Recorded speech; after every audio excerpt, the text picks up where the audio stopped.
Vamos a empezar con una anécdota. Me tocó en un viaje hace tiempo por Estados Unidos tener la posibilidad de visitar a Gordon Tullock. Tal vez este señor lo mencionó Walter cuando habló de Public Choice, uno de los fundadores de esa escuela junto con James Buchanan. Y cuando lo fui a ver salió este tema del Leviatán, y recuerdo que él en uno de esos cajones sacó de ahí abajo del cajón un artículo que me dio y que se llama, o que fue traducido como el crecimiento o el desarrollo del gobierno. Y la anécdota que él me contó al respecto era esta. Dice: yo estaba tratando de hacer algún tipo de investigación y le dije a mi asistente de que vaya a buscar estadísticas sobre el gasto público en distintos países. Y cuando me las trajo, me sorprendí. Porque lo que encontré es esto. Y ahora lo que voy a hacer, no salen perfectos, pero son los gráficos del mismo artículo. Nosotros lo tradujimos y lo publicamos en otra revista. Este es el gasto público en los Estados Unidos, como ven ustedes, desde 1790 hasta prácticamente fin de siglo. Los picos claramente corresponden a guerras. Esto es porcentaje de gasto público sobre PBI. Hay picos que corresponden a guerras. Pero fíjense la tendencia luego de la Segunda Guerra Mundial, ¿no? Porque acá tenemos más o menos una línea que va creciendo lentamente, ¿sí? Pero luego de la Segunda Guerra Mundial, y en realidad uno podría decir no, en realidad antes, luego de la primera sobre todo ya hay una tendencia hacia arriba, ¿no? Esto es el Reino Unido, más o menos parecido. Esto es Suecia. Esto es Dinamarca, esto es Italia. En fin, él me mostró esos cuadros y dijo: bueno, yo me planteé, ¿qué pasó acá? ¿Qué cambió? ¿Qué explica esto? ¿Cómo es que el gasto público más o menos estaba en un promedio del 10% del PBI y de pronto salta 30, 40, 50? ¿Qué es lo que explica eso? Y en el artículo ensaya distintas teorías. Debo decir que algunas de esas teorías, luego vamos a ver, tiene que ver con lo que voy a hablar de pronto mañana. Así que la voy a mencionar nada más. Pero no me parecen claras las teorías que de todas formas presenta. Él argumenta que a lo mejor fue el crecimiento del servicio civil, es decir, el crecimiento de una estructura del Estado formal, con funcionarios de carrera, digamos, y que estos luego se convirtieron en un grupo que presionaba por más gobierno.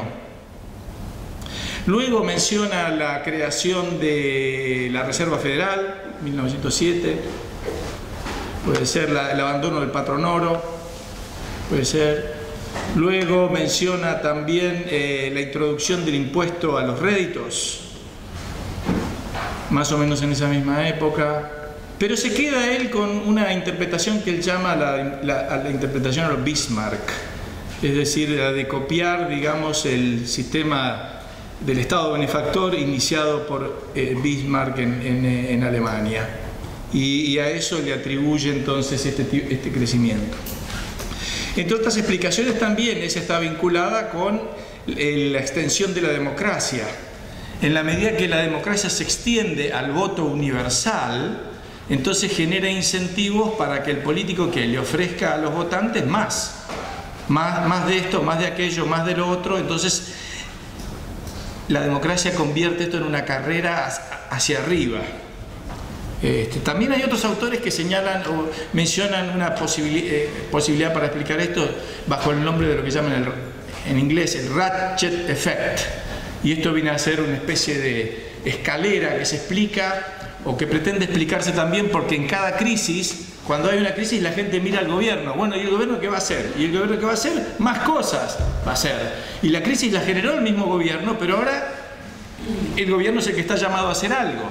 Entonces, cada crisis es un escalón más hacia arriba. Ahora, todo eso me parece interesante, pero no es el tema que voy a tratar. Sino que el tema es el siguiente. Esa tendencia hacia arriba, esa escalera hacia arriba, etcétera. Mi pregunta, y de paso se la traslado a ustedes, es: ¿tiene algún límite? ¿Hasta dónde sigue esto? ¿O en algún lado se acaba? Bueno, debo decir que en estas últimas semanas este tema del límite de la deuda ha tenido una gran repercusión y una gran polémica, sobre todo en el ámbito académico, cuando dos profesores de Harvard publicaron un artículo, tal vez alguno de ustedes haya leído algo en el diario, planteando una hipótesis de que ellos habían descubierto que cuando la deuda pasaba un número preciso, como por ejemplo el 100% del PBI, entonces ahí ya se deterioraba el crecimiento económico, etc. Pero como que habían descubierto, digamos, el número, nosotros descubrimos el número. Se generó acá como una especie como de escándalo académico, porque resulta que un alumno o un ayudante en la universidad descubrió que habían cometido errores en el Excel y que por lo tanto no era así. Y entonces lamentablemente toda la discusión luego derivó, bueno, viste que no era el 100%, a lo mejor podés llegar hasta el 120 o hasta el 100. Ridículo. Pero ridícula toda la discusión de pensar de que uno puede establecer un número preciso como una ley científica de que hasta acá puede llegar la deuda y luego generan serios problemas. Me hizo acordar, en un contexto totalmente distinto, a una discusión que en su momento planteó Borges sobre un tema teológico, Jorge Luis Borges, el escritor, y que quisiera comentarles acá. No tiene nada que ver, pero luego van a ver dónde relacioné esto, ¿no? El de buscar un número preciso. Porque hay en la teología o en el debate teológico una vieja teoría que ya no se presenta más, que es la que se llama la del argumento ontológico. Y sería el argumentum ontologicum. Y el argumentum ontologicum decía en ese momento, en la Edad Media, decía un filósofo, que si uno es capaz de pensar en Dios, entonces quiere decir que existe. Porque si no, uno no sería capaz de pensar en Dios. Y por lo tanto eso justifica la existencia de Dios y chao, y no hay nada más para discutir. ¿Vieron? Era una forma, como digamos, racional de explicar la existencia de Dios. Borges, que escribía o poemas o cosas muy breves, escribe 10 renglones y lo llama, porque era muy irónico, argumentum ornitologicum. Y dice así: cierro los ojos y veo una bandada de pájaros. La visión dura un segundo o acaso menos. No sé cuántos pájaros vi. ¿Era definido o indefinido su número? El problema involucra la existencia de Dios. Si Dios existe, el número es definido, porque Dios sabe cuántos pájaros vi. Si Dios no existe, el número es indefinido, porque nadie pudo llevar la cuenta. En tal caso, vi menos de 10 pájaros, digamos, y más de uno. Pero no vi 9, 8, 7, 6, 5, 4, 3 o 2 pájaros. Vi un número entre 10 y 1, que no es 9, 8, 7, 6, 5, etc. Ese número entero es inconcebible. Ergo, Dios existe. ¿Qué es? A mí me parece que lo mismo tratan de hacer estos autores con el número de la deuda, ¿no es cierto? Hay un número en la deuda en el cual hasta acá, ridículo. Lo cierto es que todo dependerá, por supuesto, de las distintas circunstancias de cada país, hasta dónde esa deuda puede llegar. Por ejemplo, en nuestra región, Venezuela tiene un costo bajo de crédito y es un gobierno desastroso. ¿Por qué? Pero bueno, tiene reservas petroleras, se supone que para la deuda en particular la va a poder pagar, porque tiene petróleo. Podrá hacer todos los desastres que quiera, pero en tanto y en cuanto tenga petróleo, bueno, entonces los acreedores están dispuestos a prestar a Venezuela a una tasa más baja, siendo que Venezuela es un desastre. En fin, hay enorme cantidad de criterios. Entonces, ¿dónde está ese límite de la deuda? Antes de eso, antes de pasar eso específicamente, vamos a ver algunos datos. Esto es deuda pública y PBI en Europa. Ustedes más o menos esto lo conocen. Ahí aparece deuda externa en rojo, la deuda pública en amarilla y el Producto Interno Bruto en azul. Lo que nos interesa acá para ver es la relación entre el azul y la amarilla, sobre todo, digamos, cuando estamos hablando del gasto público y el volumen del gasto público, donde aparece más alto en porcentajes en Italia, donde casi llega al 100%, como ven. También sale de esta, acá aparece en otros países. La roja es deuda pública, la azul es deuda privada, y lo mide en relación al PBI, donde vemos que Japón, por ejemplo, está por sobre el 200%, Italia está casi llegando al 100%, Estados Unidos también, en fin. Ahora, este crecimiento de las deudas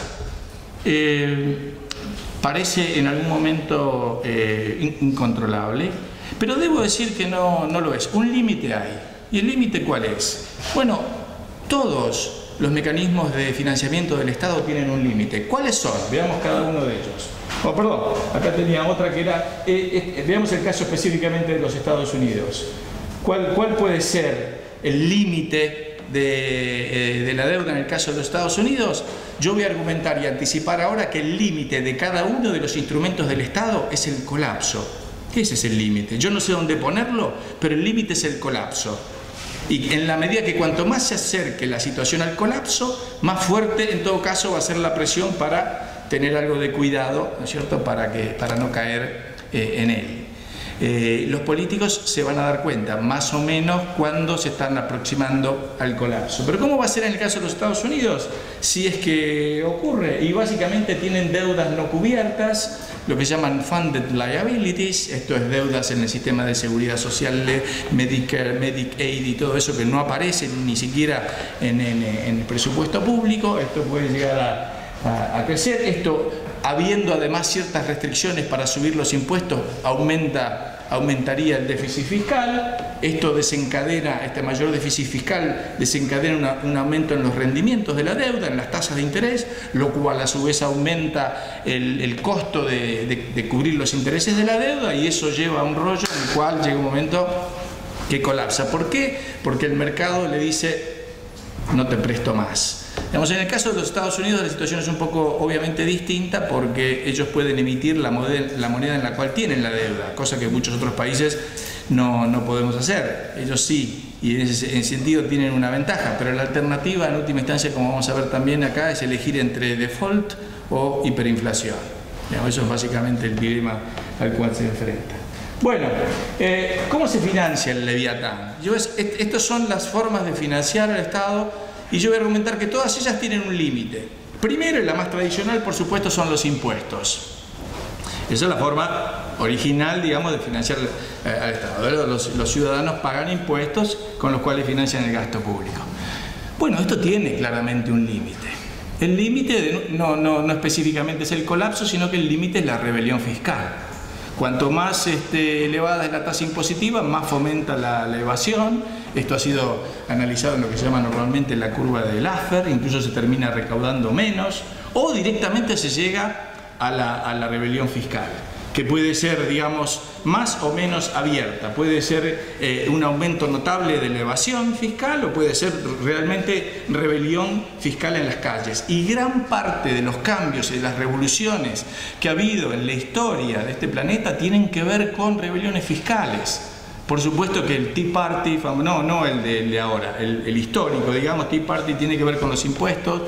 Guillermo Tell también era un señor que resistía a los impuestos, y lo pusieron ahí, le tiraron la flecha, ¿no es cierto? Le hicieron tirar la flecha a la manzana. Lady Godiva, ¿no es cierto?, que se paseó desnuda para pedirle al señor, a su marido, que no acosara a los ciudadanos con tantos impuestos.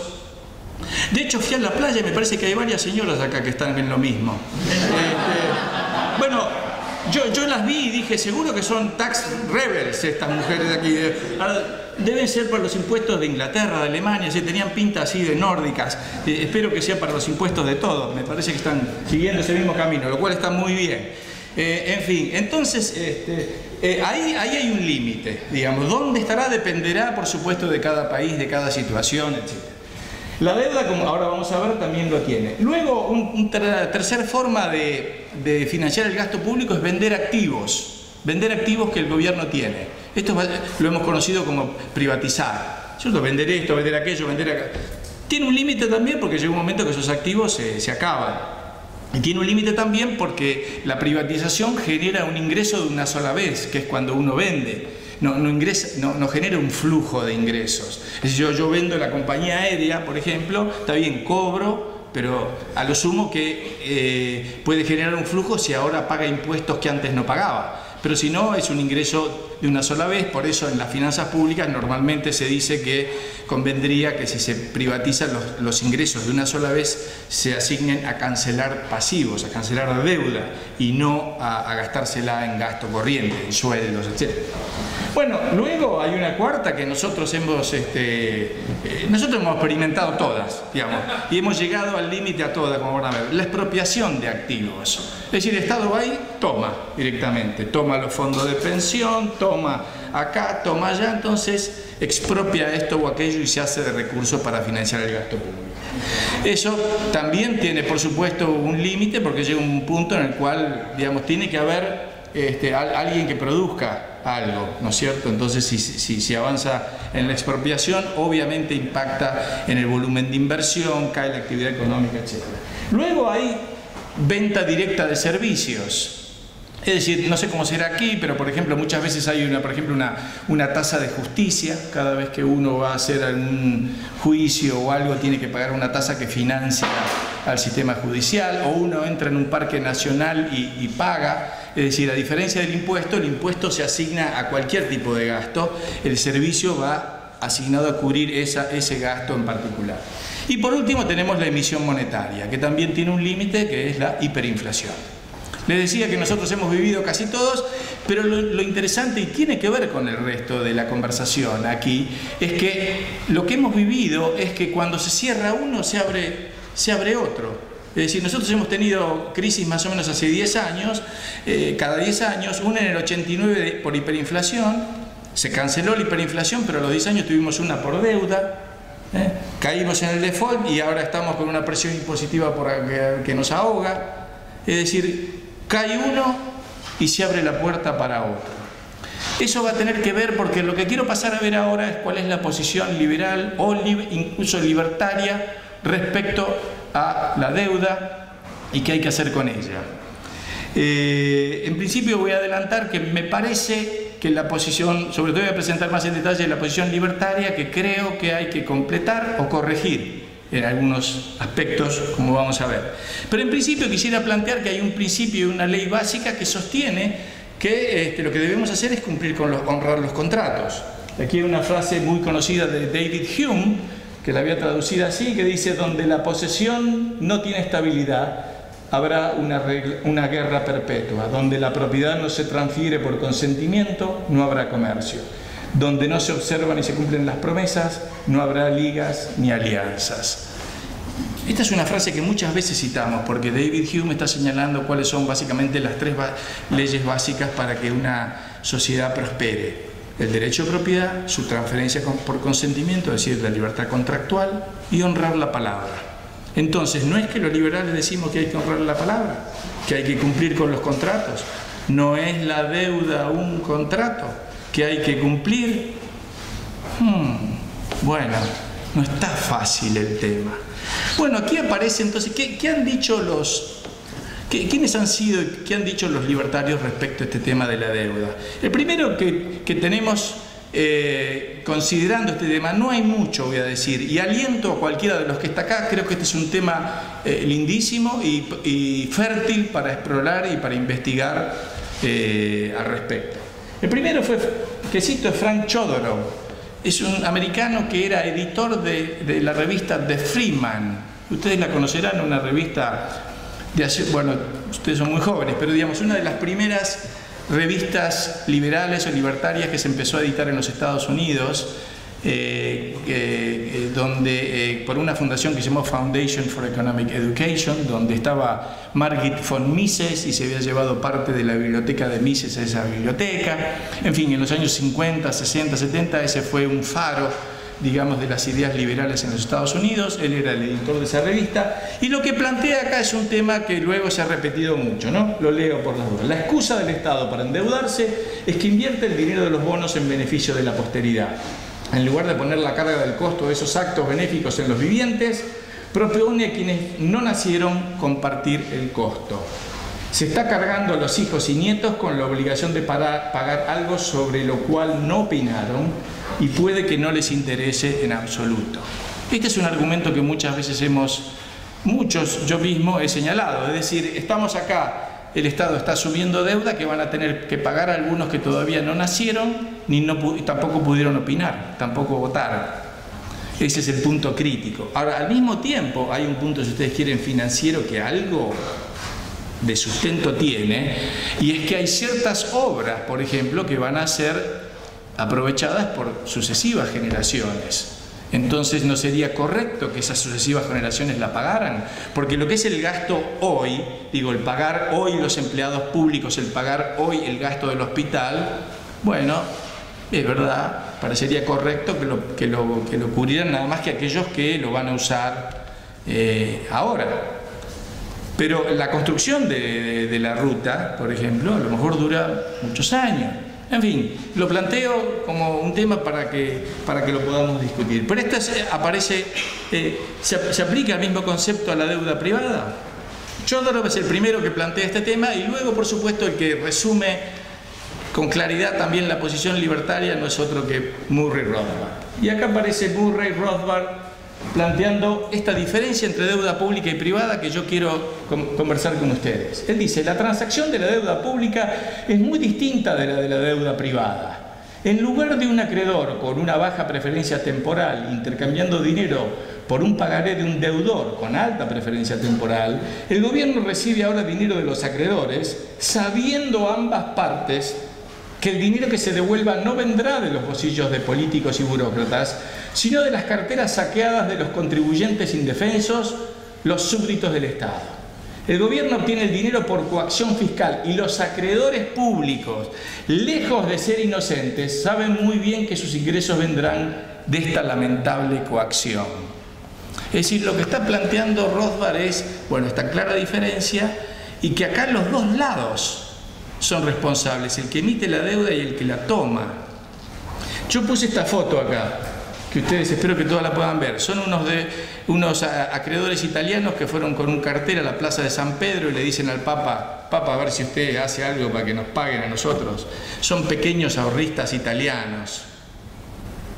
Uno podría incorporarlos ahí en que ellos, como que eran tan lejos de ser inocentes, saben muy bien que sus ingresos vendrán de esta lamentable coacción.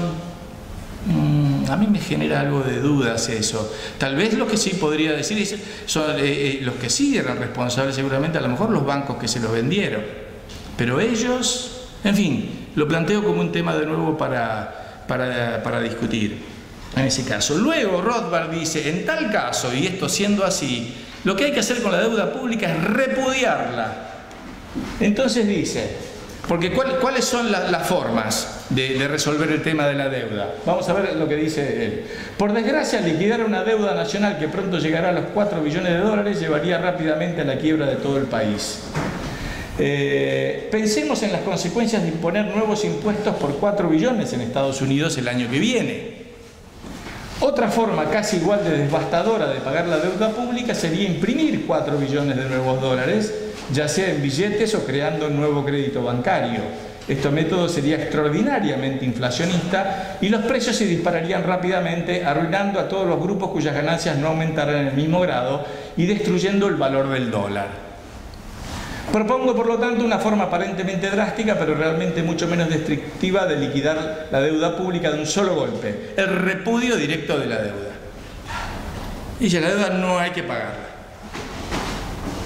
Bueno, a ver, yo creo que acá hay básicamente dos argumentos para discutir. Un argumento, llamémosle moral, y el argumento moral de filosofía moral tiene que ver si hay algo que se debe pagar porque uno tiene algún tipo de responsabilidad sobre eso. A la larga, esta cadena de razonamiento nos va a llevar a una hipótesis acerca de lo que el Estado es. Es decir, si el Estado somos de alguna forma nosotros, parecería que algún tipo de responsabilidad nos cabe. Ahora, si el Estado es una banda de piratas y de usurpadores, entonces parecería que habría que tratar de dejarle la deuda a ellos. Ahora, diría, si el Estado son una banda de piratas y de usurpadores, el de la deuda es uno de los problemas, porque si eso es así, directamente lo que habría que hacer es una revolución para echarlos, ¿verdad? No es solamente el tema de la deuda. Si son una banda de piratas y usurpadores, lo que tenemos que hacer es una revolución. Entonces ahí se plantea este tema difícil que corresponde a todo el área de la filosofía política, en el cual tampoco voy a entrar. porque ya le digo, esto es un mundo enorme de discusión acerca de qué grado de responsabilidad moral tenemos respecto a las cosas que hacen estos señores que están ahí arriba. Ahora, me hace, debo decir, cierto ruido la idea del repudio, porque acá aparecen las consecuencias económicas de cada una de las formas. El repudio, vamos a ver, también tiene fuertes consecuencias económicas, pero me hace ruido en este sentido. ¿Quién es el que repudia la deuda? Sería el gobierno. ¿Pero acaso el gobierno nos va a pasar a nosotros los beneficios de ese repudio? ¿O simplemente es una forma en la cual ellos se quieren sacar esa carga para poder luego seguir gastando de otra forma? A mí me genera dudas eso. Entonces no sé si el repudio realmente nos va a generar una situación mejor, o simplemente nos van a pasar el fardo a nosotros para ellos liberarse las manos y poder seguir gastando. Como vamos a ver que en el caso de la Argentina, por ejemplo, Argentina no repudió. Ahora vea, la diferencia entre repudio y default ahora la voy a comentar, pero la Argentina no pagó su deuda y eso no significó de que estemos más aliviados. Ahora, después voy a mostrar, la deuda cayó como porcentaje del PBI, cayó bastante, pero el gobierno empezó a manotear cualquier lugar donde pudiera encontrar fondos con tal de gastar y aumentó muchísimo el gasto público. Bueno, entonces, el repudio, ya les digo, me genera dudas porque le estamos pidiendo incluso al mismo gobierno. Entonces estamos como asumiendo que el gobierno en cierta forma nos representa, porque le estamos diciendo, hey, repudien esto porque no lo queremos pagar. ¿Cómo sería repudiar la deuda nosotros? Bueno, sería no pagarla, pero individualmente, ¿cómo se puede hacer? Bueno, supongo que sería evadir, tratar de eludir las consecuencias de ese pago, de que a uno no le caigan encima. Repudio esa deuda, no quiero saber nada, no quiero poner un peso para pagarla, punto. Entonces eso debería llevar mi argumento lógico hacia decir, voy a tratar de no pagar impuestos, voy a poner mi capital afuera para que no sea, no reciba ningún tipo de imposición ni nada, y eludir, digamos, toda esta carga que esta gente me ha impuesto sin mi aprobación y sin mi consenso. En fin, plantea un problema en última instancia de filosofía política complejo, que es qué grado de sustento moral tiene el Estado mismo. Bueno, me parece mucho más interesante la alternativa B, tal vez, que plantea Rothbard para la deuda, que es la siguiente. Acá está el argumento, ¿no? Aparte del argumento de la moralidad o santidad del contrato contra el repudio que ya hemos explicado, el argumento económico habitual es que ese repudio es desastroso, porque ¿quién en su sano juicio volvería a prestar un gobierno repudiante? Pero el contraargumento eficaz se ha considerado raras veces. ¿Por qué debería inyectarse más capital privado en las ratoneras del gobierno? Es precisamente la eliminación de futuros créditos públicos lo que constituye uno de los principales argumentos para el repudio, pues significa secar beneficiosamente un canal de destrucción inútil de los ahorros de la gente. Lo que queremos son ahorros abundantes e inversión en empresas privadas y un gobierno delgado, austero, de bajo presupuesto, mínimo. El pueblo y la economía solo pueden hacerse grandes y poderosos cuando el gobierno es frugal y enclenque. Yo estoy de acuerdo con eso, pero ya les digo, me genera ciertas dudas si el repudio lleva a eso o no. Rothbard plantea un plan B. Dice, bueno, si esto les parece mucho, dice, bueno, vean este. A mí me parece particularmente atractivo. Ahí va el plan B de Rothbard. Pero si este plan se considera demasiado draconiano, ¿por qué no tratar al gobierno federal como se trata a cualquier bancarrota privada? Olvidando el capítulo 11. El gobierno es una organización, así que ¿por qué no liquidar los activos de la organización y pagar a los acreedores, a los tenedores de bonos públicos, una porción a prorrata de dichos activos? La solución no costaría nada al contribuyente y asimismo le libraría de 200.000 millones de dólares en pagos anuales de intereses. Se obligaría al gobierno de los Estados Unidos a regurgitar estos activos, venderlos en subasta y pagar a los acreedores de acuerdo con ello. ¿Qué activos tiene el gobierno? Hay una gran cantidad de activos, de la Tennessee Valley Authority a los parques nacionales, a distintas estructuras como correos. Las enormes oficinas de la CIA en Langley, Virginia, deberían generar un buen lugar para edificar chalets para todos los trabajadores dentro de la circunvalación. Tal vez podríamos echar a las Naciones Unidas de los Estados Unidos, reclamar los terrenos y edificios y venderlos para casas de lujo para las celebridades del East End, Otro descubrimiento de este proceso sería una privatización masiva del terreno socializado en el oeste de los Estados Unidos y también del resto del país. La combinación de repudio y privatización llegaría a reducir la carga fiscal, estableciendo una sensatez fiscal y desocializando los Estados Unidos.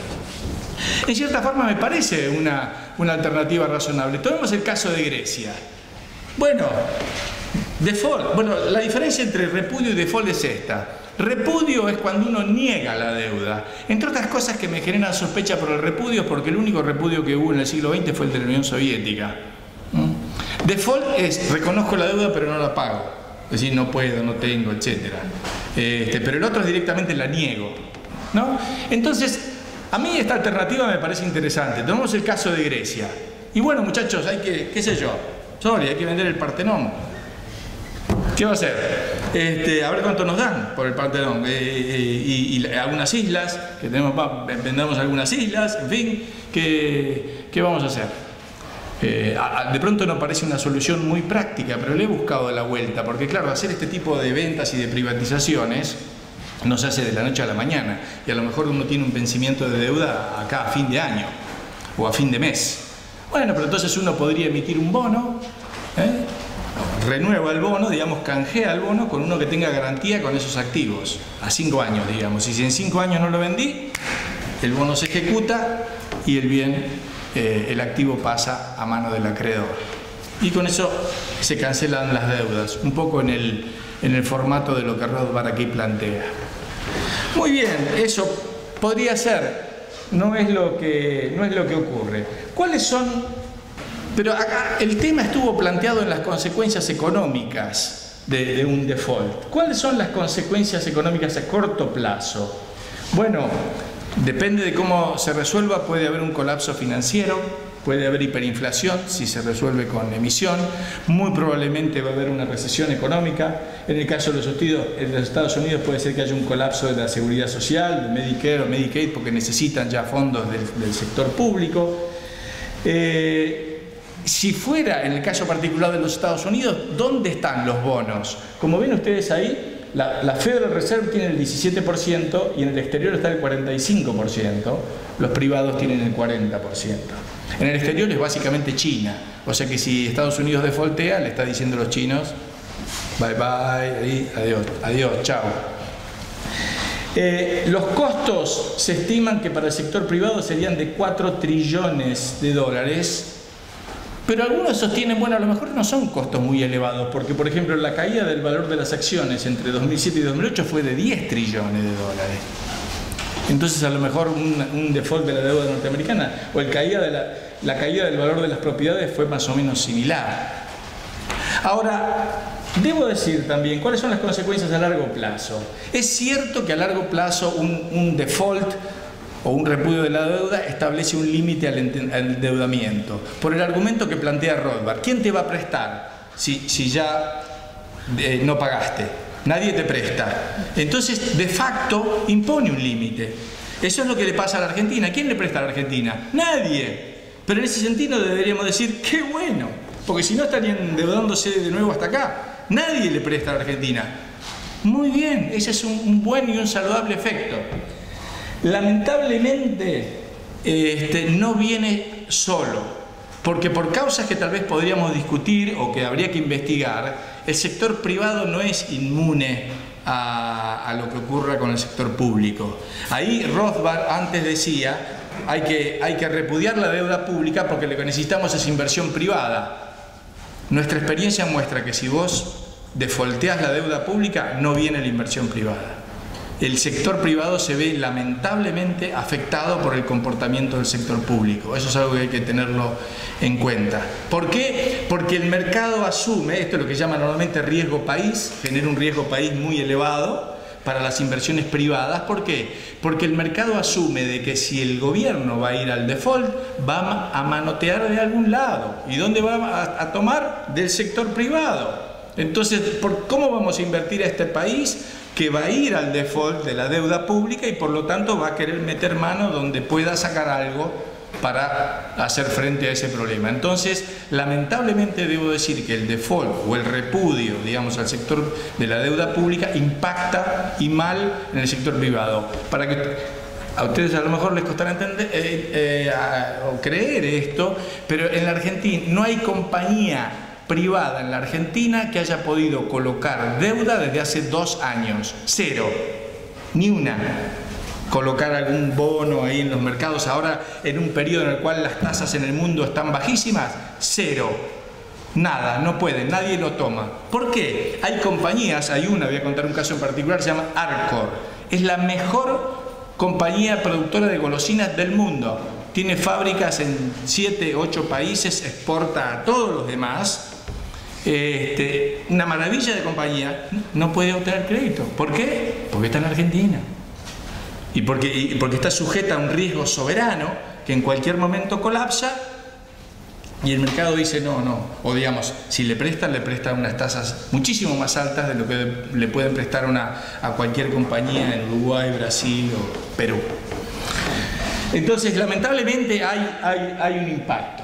En el largo plazo, fíjense ustedes, allá hay un grafiquito que muestra la caída de la deuda argentina. La línea es la deuda en relación al PBI, que ustedes ven que ha caído del pico del 2001-2002, ha caído notablemente, pero luego la deuda total ha caído también, pero empieza a subir de nuevo. Y lo que ha ocurrido en el caso argentino es que el gobierno hace ese default, no paga, se le cierran los mercados, no puede pedir dinero y entonces ¿qué hace? Como nosotros decimos, toma todas las cajas que pueda encontrar. Toma la seguridad social, venga la seguridad social. Toma el Banco Central, venga el Banco Central. Y empieza a tomar de donde quiera. O sea que el default y el repudio de la deuda no necesariamente, este es mi argumento, no necesariamente eliminan la rapacidad del gobierno. Va para otro lado la rapacidad. No se va a poder endeudar más, pero va a poner mano en algún otro lado. Así que seguramente la solución para evitar esa rapacidad está en otro lado, pero ese va a ser tema de las conferencias tal vez de mañana o de pasado. Entonces, aparecen acá en escena los buitres. Los buitres, está muy bueno el nombre. Está muy bueno el nombre. Los buitres allá son personajes famosos. El buitre es aquel que compra un bono en default, es decir, un bono que está incumplido, impago, que no se paga, y lo compra a un precio muy bajo, digamos al 10% de su valor. Y luego hace ¿qué? Y luego se pone en un largo proceso de juicio, que es el que estamos viviendo ahora, para tratar de ver si al final del juicio obtiene el 100% de su valor. Es decir, es una inversión tremendamente arriesgada. En el caso nuestro, los buitres son clasificados y son caricaturizados, digamos, como lo peor que puede haber, ¿no? El buitre no es una figura que parece demasiado amistosa y bondadosa, ¿no? Pero debo decir que el buitre cumple una buena función en la naturaleza, ¿no es cierto? Porque es el que recicla la basura, digamos. Es un poco como el cerdo que come basura y hace jamón. Digamos, ¿qué mejor? Eso es buenísimo, el cerdo. El buitre hace también eso, come la carroña y bueno, la convierte en carne que vuela por ahí. Entonces, alguna función cumple. En la Argentina, ya les digo, ha sido tan estigmatizado esto que este señor que aparece aquí es el presidente de un fondo de esos que se llama NML Elliott, se llama Paul Singer, y es como el enemigo público número 1. Lo han criticado porque apoya al Partido Republicano, lo han criticado porque su hijo es gay, cualquier cosa, ¿no es cierto? Con tal de decir algo contra este señor, pero el señor sigue y sigue y sigue y le empieza, como los buitres, empieza a picar en todos lados. Y establece en cierta forma como un límite a la rapacidad del gobierno, porque por ejemplo, ¿qué es lo que pasa? Hace 5 días Cristina de Kirchner acaba de sincerarse y decir, bueno, ¿vieron esto que pasó con Evo Morales, que le pararon el avión por ahí en algún lado y todos se volvieron locos como si fuera el fin del mundo? Bueno, entonces salió Cristina diciendo, bueno, yo tampoco puedo andar con el avión presidencial por muchos países de Europa porque si aterrizo ahí me lo embargan. ¿Quién se lo embarga? Este señor está a la pesca por todos lados y la verdad que los vuelve locos. Y está bueno que los vuelva locos. No son ninguno Caperucita Roja, le puedo asegurar. Y quieren hacer un negocio fenomenal, pero en la práctica sus acciones son la de estar molestándolos permanentemente y de ponerle límites. La otra foto es la del barco escuela de la Armada. Se llama la fragata Libertad, justo, miren qué nombre tiene, de otra época obviamente el nombre, ahora le pondrían Evita, no sé, creo que sí, creo que le querían poner Evita, fragata Libertad. Bueno, resulta que la fragata Libertad sale en su viaje anual de instrucción, recorre el mundo, para en distintos puertos, etc. ¿Qué te cuento? Que para en Ghana, embargo a la fragata Libertad. La fragata se tuvo que quedar como 90 días ahí porque un juez en Ghana dijo, no, acá hay un señor como este que está pidiendo, y lo embargó. En fin, se armó un gran escándalo, el orgullo nacional, la fragata, se armó un gran teatro cuando la trajeron de vuelta, porque finalmente un juez dijo, no, así no se puede, y en algo que voy a comentar al final, porque no se pueden embargar bienes soberanos. Y yo creo que eso es algo que vale la pena discutir nosotros como una propuesta libertaria. ¿Por qué no se pueden embargar bienes soberanos? ¿Por qué no podría embargar, bueno, un poco exagerado otra vez, ¿por qué no podría embargar el Partenón si me deben tanto dinero esto? No, los estados se cubren entre ellos diciendo los bienes soberanos no son embargables. Las cuentas de los bancos centrales, las cuentas diplomáticas, las embajadas, las fragatas, los barcos, todo eso, nada de eso. El sector privado, mátenlo, sí, hagan lo que quieran, pero al sector público no se le puede tocar un pelo. ¿Por qué eso? Bueno, entonces estos señores establecen ahí estos límites. ¿Cuáles son, por último, las consecuencias jurídicas que generan estos casos de no pago de la deuda? Lo comento brevemente simplemente para su conocimiento. Hay dos formas de encarar la reestructuración de las deudas. El Fondo Monetario ha querido ser convertirse como una especie de tribunal que maneje los procesos en los cuales los países caen en incumplimiento de su deuda. Por suerte, creo yo, los países no se pusieron de acuerdo y esto no ha prosperado, con lo cual no hay ningún tribunal internacional que establezca qué sucede cuando no se cumplen los contratos de deuda. Lo que hay son simplemente las condiciones de cada uno de los contratos. Los bonos de la deuda pública se pueden emitir en distintas jurisdicciones. A lo mejor habría que investigar, un país como España tiene suficiente credibilidad jurídica como para poder emitir bonos de su deuda con jurisprudencia en una corte en Madrid. La Argentina no tiene esa credibilidad. Entonces, ¿qué pasó? Emitió bonos con jurisprudencia en Nueva York. Emitió un bono, vendía, pero es decir, es un contrato que específicamente dice cualquier problema que surja con este contrato lo vamos a resolver en Nueva York. Bueno, y ahí estamos. Ahora nos tocó la justicia en serio. Porque ahora nos cayó un juez en Nueva York que dice, muchachos, tienen que pagar el 100%. Y ahora en cualquier momento, en estos días, se desata de nuevo un escándalo porque va a venir la Corte de Apelaciones y eventualmente la Corte Suprema diciendo, señores, ustedes no tienen que pagar. Cosa que si hubiera sido un tribunal en la Argentina nunca hubiera ocurrido. Porque al tribunal el gobierno lo hubiera apretado para decir, mira, olvídate esto no lo vamos a pagar nunca. Es decir, no hay ningún tipo de seguridad jurídica. Pero el bono, entonces, como se puede emitir en distintas jurisdicciones, ahora resulta que está en otra jurisdicción donde hay una justicia seria y donde hay una justicia además que no le importa nada cuáles son las consecuencias de que este señor pague, tenga que pagar o no tenga que pagar. En fin, hay una discusión ahora, los que se producen como renegociaciones sobre la deuda. Hay algunos que no participan de las negociaciones de la deuda y van a juicio. Todo eso creo que en cierta forma va planteando algún mecanismo de limitación a los abusos respecto de la deuda, porque los mercados prestan hasta un cierto límite. En última instancia, el último límite que existe para la deuda pública es la voluntad de prestar de quienes van a prestar. Por eso en última instancia el que pone el límite es el mismo mercado. Hasta acá llegamos y ya no te prestamos más.